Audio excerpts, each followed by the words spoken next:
Obrigado pelas palavras, doutor Ernesto Zurinic, presidente aqui do IBDS, e nosso timoneiro mora aí, como eu sempre digo, nos mais diferentes ventos e mares. Aí, nos últimos meses, nós tivemos a oportunidade de participar de uma rinha de galo, né? Enfim, e um exército de Brancaleone teve lá as suas vitórias, e ao lado de grandes pessoas, mas com a sua liderança e sempre nos passando aí tranquilidade e ensinamentos diários. Fico muito feliz também de estar a essa mesa com o meu amigo, professor doutor Alessandro Ottaviani, com quem, pelas boas coincidências da vida, eu aprendo na academia e na prática, né, agora como conselheiro, há cerca de 20 anos. Né? Enfim, o tempo vai passando e, quando a gente olha para trás, quase 2 décadas já se foram. No caso do professor Alessandro Ottaviani, 2 décadas de muita satisfação, pelo menos da minha parte. Minhas senhoras e meus senhores, eu, como muitos sabem, não sou um especialista em direito dos seguros e acabei, na verdade, me enfronhando e, de certa forma, até teoricamente aqui, porque não é a minha especialidade, me apaixonando pelo projeto de lei. Né, por conta desse caso, enfim, dessa rinha que tivemos por várias vezes ao lado do nosso mestre aqui, Ernesto Zurinic, tive a oportunidade de acompanhar idas ao Congresso e, numa dessas vezes, ele me deu a brochura do projeto e falou: puxa, isso aqui é muito importante. Né? E eu falei: bom, então vou ler e vamos entender. E comecei, alguns meses atrás, me interessar e, teoricamente, me debruçar sobre essas normas e percebi de cara que esse projeto tinha lá grandes aspectos de análise para além de pontos específicos, normativos específicos para os especialistas de direito securitário. Eu, como alguém com uma formação muito focada em teoria geral do direito e nas relações de direito e economia, me permiti, então, quando desse honroso convite, dar um passo atrás, para o lado, talvez, e tentar contribuir para essa discussão, analisando o projeto de uma perspectiva diferente, tentar olhar para esse projeto a partir de uma perspectiva de uma norma com vistas a figurar como uma política pública. Como esse projeto poderia, qual o significado e a significância dessa política pública para o desenvolvimento da concorrência e do país, da nação brasileira, não só para o mercado de seguros em si, mas, sobretudo, para os mercados que bebem, que tomam o mercado. Então, qual o significado desse projeto e do direito de seguros, ou do produto seguro, não só para aqueles que estão ofertando, as seguradoras, o sistema financeiro, de modo geral, que interage com isso, mas, sobretudo, para o setor produtivo, o setor que enxerga no seguro um produto, como eu vou tentar demonstrar, hoje essencial ao seu próprio funcionamento. Bom, indo direto ao meu ponto, a minha pergunta central é: em que medida o projeto de lei, em sua sistemática e conteúdo, tem o condão de trazer mais competição e, assim, muito importante, essa é a função quase diária do professor Alessandro, maior nível de bem-estar à sociedade. Mais competição, boa regulação, é mais bem-estar para a sociedade. Em que medida o projeto contribui para isso? Bem, antes de chegar especificamente às normas, que procurei classificar em alguns grupos que demonstram esse fato, acho que é importante cunhar aqui um pano de fundo. E, se me dão licença já de um olhar diferente para a matéria, peço também a paciência de vocês para começar também de um modo diferente. Começar com uma anedota muito conhecida no mundo filosófico envolvendo o grande físico Niels Bohr. Dá-se conta que Bohr, certa vez, ao receber um aluno chato em casa, esse aluno, ao entrar na sua casa, avista uma ferradura da sorte, uma ferradura bem carcomida, enferrujada, em cima da porta. E aquele aluno, enfim, já querendo apresentar perguntas indiscretas, dispara: "Você acredita em ferraduras, professor?" O notável cientista dinamarquês, com um bom humor que aparentemente lhe era peculiar, respondeu: "De fato, eu não acredito em ferraduras da sorte. Contudo, mantenho-as sempre comigo, pois quem me presenteou com elas garantiu-me que funcionam nas piores intempéries e ainda que nós não acreditemos nelas." Pois bem, lembrando dessa anedota, recentemente, ao ler um ensaio do cético Odo Marquardt, veio à mente muito do que movimenta, inspira e dinamiza o mundo do seguro como fenômeno econômico-social. Há uma porque transparece nessa anedota a necessidade existencial do ser humano, por crença ou cálculo econômico, de se proteger contra qualquer mal-sinado, qualquer espécie de acidente, catástrofe, intempérie. Se há centenas de anos o direito marítimo concretizou o seguro como produto, a busca pela proteção contra um infortúnio alcança raízes ainda mais distantes da existência humana. Basta olharmos um setor de interesse da minha parte para a história das religiões. Economicamente falando, as milhões de apólices anualmente firmadas só no Brasil dão a real dimensão dessa busca. Uma busca frenética do homem pela mensuração de suas incertezas e medos, transformando-os em risco calculado, que podem, então, receber uma precificação, um prêmio, e uma garantia, uma proteção, enfim, um seguro. E aqui mais importante é perceber que, sobretudo no mundo de hoje, em uma sociedade marcada, como diria Bauman, pelo medo líquido, e por destrutivos riscos globais, uma sociedade de risco ou do risco, a busca pelo seguro passa do âmbito da opção e adentra para o campo da essencialidade. Essencial na vida do indivíduo, em especial do agente econômico que atua em escala global ou nacional. Em segundo lugar, na anedota também se espelha a imprescindível relação de confiança que precisa existir entre aquele que garante e o que se sente garantido, entre o segurador e o segurado. Toda relação contratual, diria o civilista, pressupõe confiança, isso é verdade. Mas na operação de seguro, a ideia vai muito além, a meu ver. Ela se confunde muitas vezes com a própria noção de sobrevivência do contratante, o que filosoficamente e teologicamente se assemelha a uma relação quase entre indivíduo e divindade. E afinal, do que estamos falando quando firmamos um seguro de vida?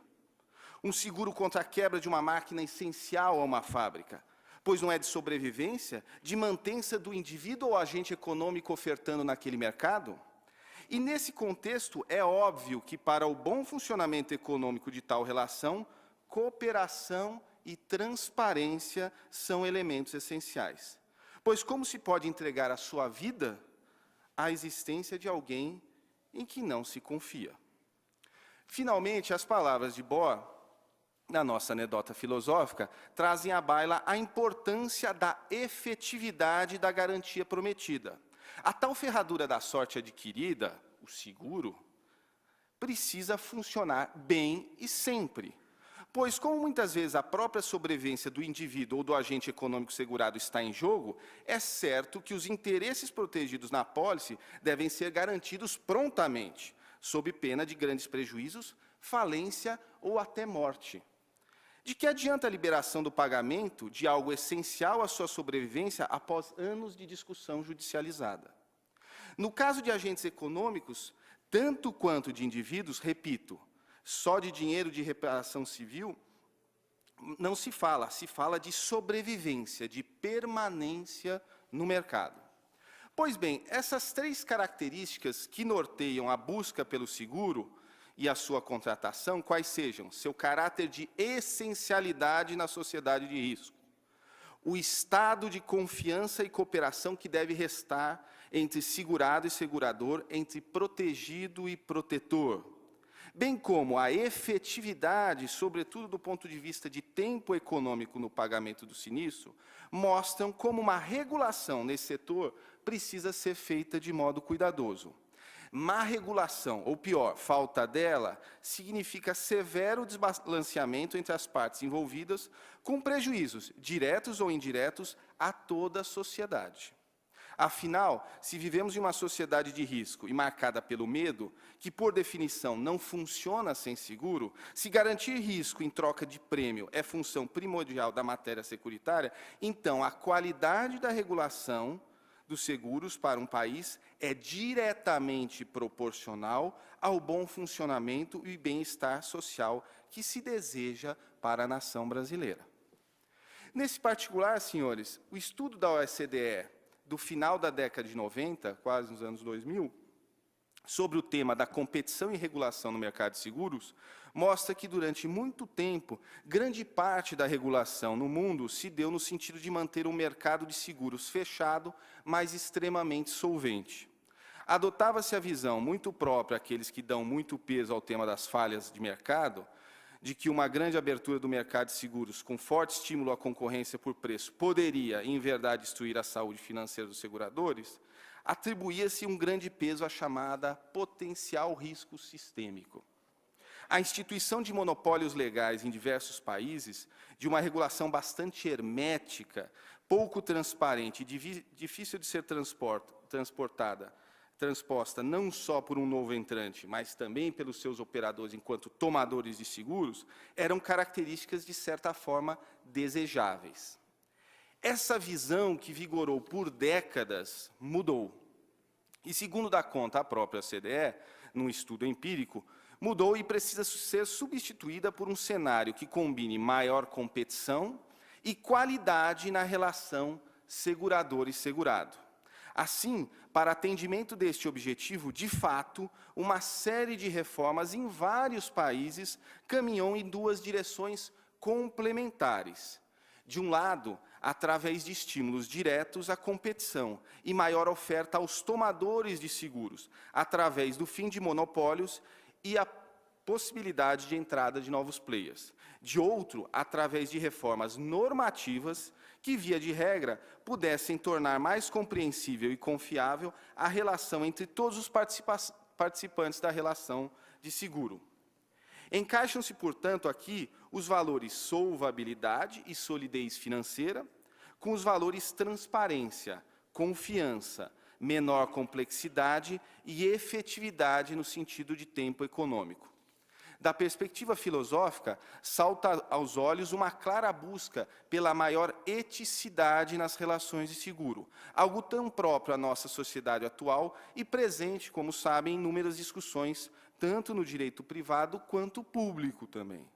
Da perspectiva econômico-concorrencial, por sua vez, trata-se de uma clara busca por um aparato normativo indutor de menores custos de transação no conceito de Coase. Aqui entendidos como 1. Custos necessários à busca por informação para decidir, custos necessários para negociar e efetivamente contratar após definido o produto ou insumo que se precisa, e terceiro, custos necessários para fazer valer o que foi contratado com a outra parte. Do ponto de vista do seguro, estamos falando basicamente sobre custos para a definição do produto que se deseja adquirir, de modo a lidar com um risco determinado, custos para efetivamente negociar e definir os termos e condições contratuais da apólice, e 3, custos para que os termos do quanto contratado, sobretudo no caso de sinistros, sejam rapidamente implementados.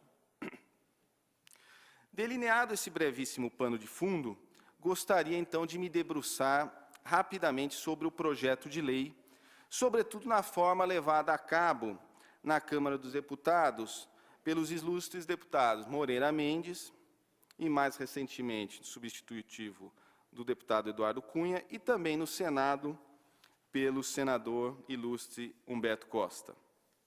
E pelo bem da sistemática e do tempo que dividi com o professor Taviani, farei esse comentário em 4 grandes grupos.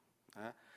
Através desses grupos, tentarei demonstrar quão importante é o projeto como catalisador de uma necessária política pública para colocar o Brasil na esteira de reformas, diria eu, de base, que aumentem a competição e o bem-estar econômico de todos os envolvidos na relação de seguros. Vejamos, se tiverem aí o projeto de lei, talvez ajude. Um primeiro grupo que eu procurei destacar para mostrar as virtudes do projeto é o grupo das normas que calibram a sistemática da lei dentro do ordenamento jurídico, né? No seu artigo 1º, traz uma clara junção do direito de seguros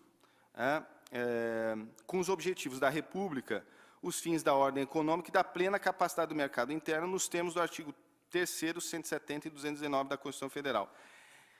Essa inserção sistemática da lei, de uma lei especial, na Constituição Federal, essa colocação, essa inserção direta, poderia, diriam alguns, ser desnecessária, pois é óbvio que, do ponto de vista de validade, não existiria formalmente e materialmente uma norma que não estivesse guindada na Constituição. No entanto, muitas discussões, e aqui eu falo, por exemplo, também no direito concorrencial, que ficou anos a fio discutindo se o controle concorrencial poderia ser feito sobre a matéria securitária, se dão exatamente pela falta de clareza e falta da expressão objetiva e clara de que a matéria de seguros, como qualquer outra matéria, ela se insere dentro de um arcabouço piramidal da Constituição. Enfim, é ali que ela se insere e assim, dentro dessa sistemática, que ela deve ser entendida. Esse primeiro grupo, que tem o seu maior exemplo no artigo 1º, sobre a sistematicidade da lei especial dentro do ordenamento, da lei maior, ou da Constituição Federal, da Carta Magna, ele vem junto com um segundo grupo de normas que eu reputo como importantíssimas e que é uma técnica legislativa que, durante o meu tempo na Alemanha, eu aprendi a valorizar, sobretudo, de grande valia, sobretudo para países com um judiciário tão atolado e com tanta judicialização de problemas como o Brasil. São as normas que calibram a interpretação das relações.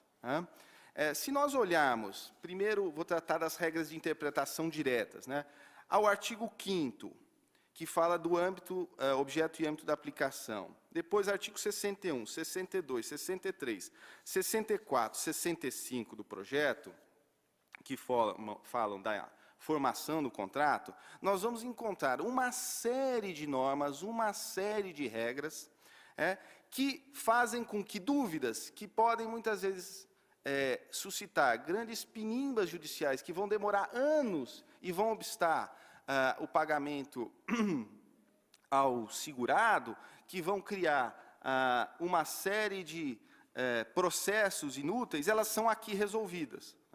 Então, no artigo 5º, ele já traz o gancho sistemático ao dizer que todos os atos praticados no exercício da atividade seguradora serão interpretados em conformidade com o artigo 1º. Então, veja, seguro faz sim parte do ordenamento jurídico brasileiro como um todo, tenhamos uma visão holística, sistemática, olhando para a Constituição Federal. Artigo 61. Se da interpretação de quaisquer documentos resultarem dúvidas, estou saltando alguns pontos, contradições, obscuridades ou equivocidades, estas serão resolvidas no sentido mais favorável ao segurado. Poderá aqui, por exemplo, a seguradora reclamar, não, porque não ao lado do segurador, e aí a discussão de hipossuficiência, mas fato é que a regra é clara e acaba com dúvidas que podem ser levadas inutilmente ao judiciário. Artigo 62. É vedada a interpretação ampliativa que desequilibra a estrutura da operação de seguro, muito claramente dizendo, veja, entende-se o seguro como uma relação econômica, e qualquer interpretação que faça com que haja esse desvirtuamento deve ser restringida. Então, aqui também uma regra clara de interpretação. Artigo 63. As condições particulares do seguro prevalecem sobre as especiais e estas sobre as gerais. Importantíssima essa norma dentro da interpretação contratual. 64. As cláusulas referentes à exclusão de riscos e prejuízos ou que impliquem restrição ou perda de direitos e garantias são de interpretação restritiva. Também é algo que parece óbvio, mas que acaba inundando o judiciário e obstando o que eu chamei de valor da efetividade do pagamento. E, por fim, dentro do valor eticidade que eu trouxe a vocês, algo também óbvio, mas que precisa ser dito. O contrato de seguro deve ser executado e interpretado segundo a boa-fé. Quer dizer, outra regra de interpretação muito clara que faz com que essa norma se insira na sistemática da Constituição, do direito privado em geral, das grandes discussões, mas que, como norma específica, delineie a aplicação do contrato. No entanto, além dessas regras diretas, vocês encontram, durante o projeto, uma série de importantes regras interpretativas que eu chamaria de indiretas. Então, no capítulo 3, sobre o risco, no artigo 14, parágrafo 2º, disse, havendo divergência entre os riscos delimitados no contrato e os previstos no modelo de contrato ou nas notas técnicas e atuariais, apresentados ao órgão fiscalizador competente, prevalecerá o texto mais favorável ao segurado. Também uma clara definição de como as coisas devem ser interpretadas. Ou no artigo 18, o segurado deve comunicar à seguradora, tão logo tome conhecimento, de relevante agravamento de risco. Parágrafo 1º, será relevante, está dando a interpretação da relevância, o agravamento que conduza ao aumento substancial e duradouro da probabilidade de realização do risco ou da severidade de seus efeitos. No capítulo também da formação e duração do contrato, artigo 55, parágrafo 2º, o contrato celebrado mediante aceitação tácita se regerá naquilo que não contrariar a proposta pelas condições contratuais previstas nos modelos depositados pela seguradora junto ao órgão fiscalizador competente. E aí, ao final, prevalecendo, quando mencionado na proposta o número do processo administrativo, o clausulado a ele correspondente vigente na época da contratação do seguro, ou o mais favorável ao segurado. Também aqui uma clara definição interpretativa. Então, essas todas são regras técnicas interpretativas que, para além de se encaixarem aos conceitos de eticidade, de contribuírem para a questão do pagamento em tempo econômico, elas são técnicas que desafogam disputas desnecessárias na efetividade, na formação e efetividade do seguro contratado. O terceiro grupo, senhores, o grupo das normas que eu chamaria de normas para estímulo à transparência na relação contratual e, portanto, a diminuição da assimetria informacional entre as partes contratantes. Quer dizer, por mais que tenhamos aí, muitas vezes, grandes empresas contratando seguros, vamos deixar o indivíduo aqui um pouco de lado, a assimetria de informação é considerada um grande custo de transação, algo que faz com que você não possa delimitar bem qual é o produto, aquelas 3 regrinhas de Coase, quais são os meus custos, o custo da escolha do produto, o custo da definição do clausulado, são custos todos de transação, e aqui a simetria informacional entre as partes é fundamental. Então, aqui no capítulo 3º, uma regra que me salta aos olhos dessa perspectiva, no artigo 14, parágrafo 1º, quando diz que os riscos excluídos e os interesses não indenizáveis devem ser descritos de forma clara e inequívoca. Uma clara forma, um modo bastante objetivo de diminuir a assimetria informacional. No capítulo 6 do Cosseguro e Seguro Cumulativo, no artigo 39, quando diz que os documentos probatórios do contrato deverão destacar a existência do cosseguro, suas participantes e as cotas assumidas individualmente. Também a busca pela transparência, pelo entendimento de como aquela relação securitária está sendo formada, inclusive do ponto de vista de balanceamento econômico. No capítulo 7º, intervenientes no contrato, no artigo 44, parágrafo único, diz um extenso grupo de obrigações e de atribuições aqui ao corretor. O corretor, que no Brasil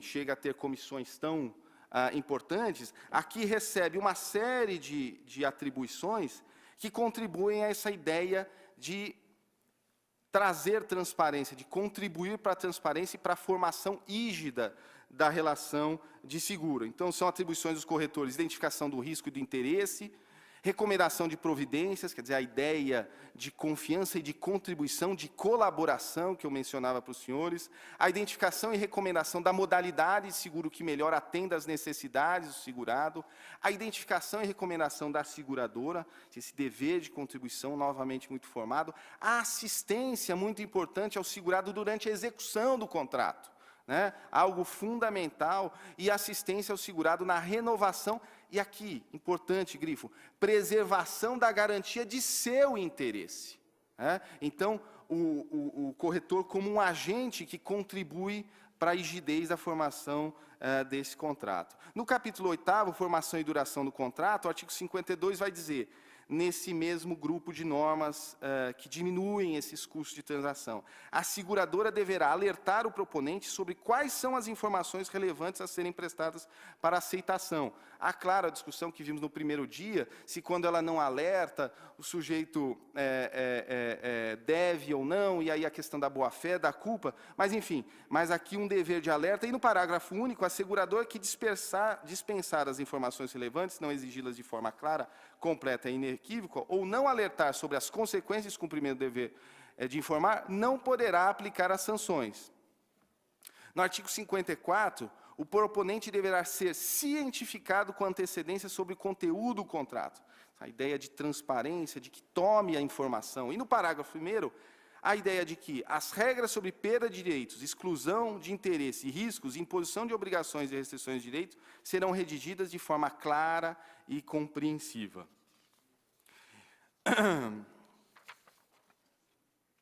No capítulo 12 do sinistro, também é outra norma que me trouxe grande reflexão importante, quando diz que, ao conhecer o sinistro ou sua iminência, o segurado é obrigado a prestar todas as informações de que disponha sobre o sinistro, suas causas e consequências, sempre que for questionado a respeito da seguradora. De novo, a ideia de cooperação e a ideia de troca de informações transparente e equânime, para que não haja assimetria e para que as relações sejam mais harmoniosas. E no capítulo 13, da regulação e liquidação de sinistros, a importante artigo 90, que diz: negada a garantia no todo ou em parte, a seguradora deverá entregar ao segurado ou ao beneficiário todos os documentos produzidos ou obtidos durante a regulação e liquidação do sinistro. Enfim, uma regra que é fundamental para aqueles que, negado o pagamento, possam buscar seus direitos, se necessário. Por fim, o quarto grupo que separei para essa palestra, que eu chamaria das normas que especificam e vedam a discriminação contratual e trazem ainda uma profilaxia ou abuso de poder econômico. Quer dizer, aqui já um pouco dentro da nossa matéria de especialidade, a concorrência, e dentro da ideia de que o seguro ele está dentro do arcabouço constitucional e dentro do artigo 170, então o valor concorrência ali também é importante, eu destaco, para não cansá-los, e já chegando ao final, duas normas. Primeiro, o artigo 55, que no seu parágrafo 6º e 7º, vai dizer que a recusa só pode ser fundada em fatores técnicos, sendo vedada políticas técnicas ou comerciais conducentes à discriminação e prejudiciais à livre iniciativa empresarial. Então, aqui, importante esse link, essa ligação entre a matéria securitária e a matéria concorrencial. E aí a norma do resseguro, aí Paulo tratou simplesmente do resseguro à exaustão, eu só vou tratar dessa norma porque ela foi absurdamente retirada do substitutivo deputado Armando Virgílio, que diz, no artigo 67, parágrafo único, ele vai pontuar que o contrato de seguro é funcional para o exercício da atividade asseguradora. E no 71, essa norma fundamental, que vai dizer que o resseguro abrangerá a totalidade do interesse ressegurado, incluído o interesse da seguradora, relacionado à recuperação dos efeitos da mora no cumprimento dos contratos de seguro, bem como as despesas de salvamento e as efetuadas em virtude da regulação e liquidação dos sinistros. Ora, a parte algumas discussões próprias dos especialistas de direito seguro sobre o significado do artigo 71. Do ponto de vista concorrencial, nós estamos falando na relação de grandes resseguradoras com as seguradoras no Brasil, de uma clara norma que tenta criar uma profilaxia ao abuso de poder econômico, quer dizer, a imposição de cláusulas e de normas ao segurador que façam com que haja o esmaecimento, o enfraquecimento da relação ou da cobertura dada pelo seguro. Bem, senhores, posto isso, e já avançar no tempo, parto para o encerramento, doutor Tizurinic. Permito fazê-lo com uma lembrança a autor tão caro a todos nós, em especial ao nosso professor Ottaviani, agora ausente, mas tenho certeza que não só dele. Há 10 anos eu faço essa lembrança, falecia no Rio de Janeiro o professor Celso Furtado. E, relendo, por outros motivos, o seu discurso de posse na Academia Brasileira de Letras, encontrei uma passagem ali emocionante que bem calha ao nosso tema. Tratando, e justamente muito interessante isso, do nosso tempo frente à evolução tecnológica do mundo, vaticina o nosso grande mestre da economia. Aspas, o homem é uma força transformadora deste mundo. Cabe-lhe, portanto, parte de responsabilidade na descoberta dos caminhos que percorrerá. O avanço das técnicas reduz o espaço de iniciativa individual e amplia o alcance das decisões coletivas. Daí a urgência de que nos entendamos sobre os valores universais e de que avancemos na construção do quadro institucional que assegure o acesso ecumênico aos direitos fundamentais de mulheres e homens. Em síntese, as ameaças criadas pelos avanços das técnicas puseram os homens diante da disjuntiva de ter de enfrentar os riscos de autodestruir-se ou de partir para a construção de um mundo solidário. Fecha aspas. Sejamos virtuosos, construamos um mundo mais solidário, aprovemos uma lei de seguros para todos. Obrigado.